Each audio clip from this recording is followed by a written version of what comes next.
चीन के टीवी सीरियलों में एक डायलॉग बहुत प्रचलित है, एहसान भूल जाओ और दोस्ती को दगा दो। इसका इस्तेमाल बुरे अर्थ में ही होता है, लेकिन चीन के कम्युनिस्ट तानाशाह का चरित्र यही है, forget favours and betray a friendship. आप में बहुत से लोगों को पता भी होगा कि एशिया में भारत पहला लोकतांत्रिक देश था जिसने कम्युनिस्ट चीन को मान्यता दी। इस एहसान के बदले चीन ने भारत की 38,000 वर्ग किलोमीटर जमीन हड़प ली, जो आज अक्साई चीन कही जाती है। 1962 की जंग के बाद भारत ने चीन से लगभग 3 दशक तक दूरी बनाकर रखी।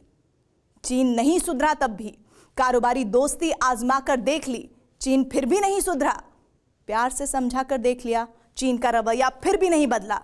तो अब दोनों देशों के रिश्तों का भविष्य क्या है, इसे समझने के लिए देखिए टेली सीरीज का ये एपिसोड, सबक, अ स्टोरी ऑफ ब्रेवरी।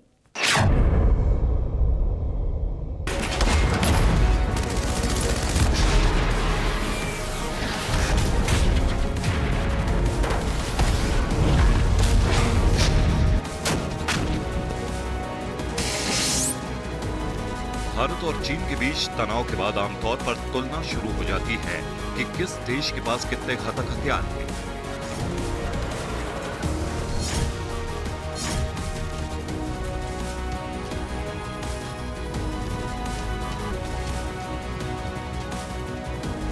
हथियारों की संख्या के मामले में चीन की सेना आगे दिखती है, लेकिन जब बात सैनिकों के हौसले की आती है तो डोकलाम से गलवान और अब तवांग तक पूरी दुनिया देख चुकी है कि भारत का एक जवान चीन के 10 सैनिकों पर भारी है।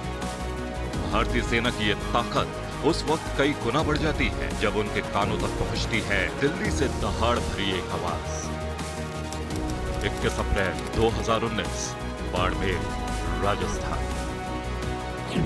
भारत ने पाकिस्तान की धमकी से डरने की नीति को छोड़ दिया। ये ठीक किया ना मैंने, वरना आए दिन हमारे पास न्यूक्लियर बटन है, न्यूक्लियर बटन है, यही कहते थे। हमारे अखबार वाले भी लिखते थे पाकिस्तान के पास भी न्यूक्लियर है। तो हमारे पास क्या है भाई? ये दिवाली के लिए रखा है क्या? मंच चुनाव प्रचार का था, निशाने पर पाकिस्तान था, लेकिन प्रधानमंत्री मोदी का यह संदेश पूरी दुनिया के लिए था, भारत के पास परमाणु बम है।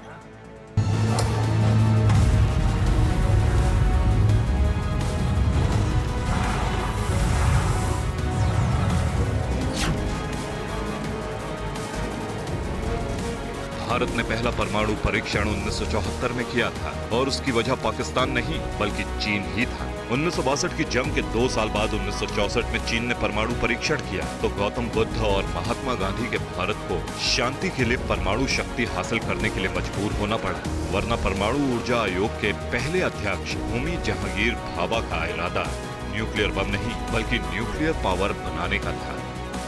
भारत ने अपने परमाणु हथियारों की धमकी कभी किसी को नहीं दी, न पाकिस्तान को और न ही चीन को। चीन को समझाने के लिए दोस्ती और शांति के जितने रास्ते हो सकते थे वो भारत 60 साल में आजमा चुका है। 18 सितंबर 2014, नई दिल्ली। ये जरूरी है कि इन संबंधों में आपसी विश्वास और भरोसा हो, एक दूसरे की चिंताओं और संवेदनशीलता का आदर हो, संबंधों में और सीमा पर शांति और स्थिरता रहे, मित्रता और सहयोग हो। अगर यह रहे तो हम इन संबंधों की अपार क्षमताओं को पूरा कर सकते हैं।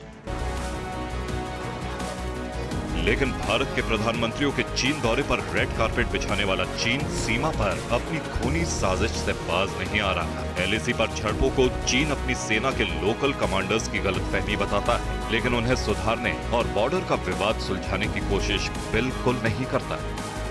जानकार मानते हैं कि सीमा को सुलगाए रखना चीन की रणनीति का हिस्सा है। वो छिटपुट विवादों में भारत को उलझाए रखना चाहता है। चीन के सैनिकों के बार बार पिटकर वापस लौटने की रणनीति भी साफ है कि चीन हालात को इतना भी नहीं बिगाड़ना चाहता कि सीधी जंग शुरू हो जाए, क्योंकि आर पार की जंग हुई तो उसमें सबसे पहले चीन का वर्ल्ड पावर बनने का सपना ही जलकर राख होगा।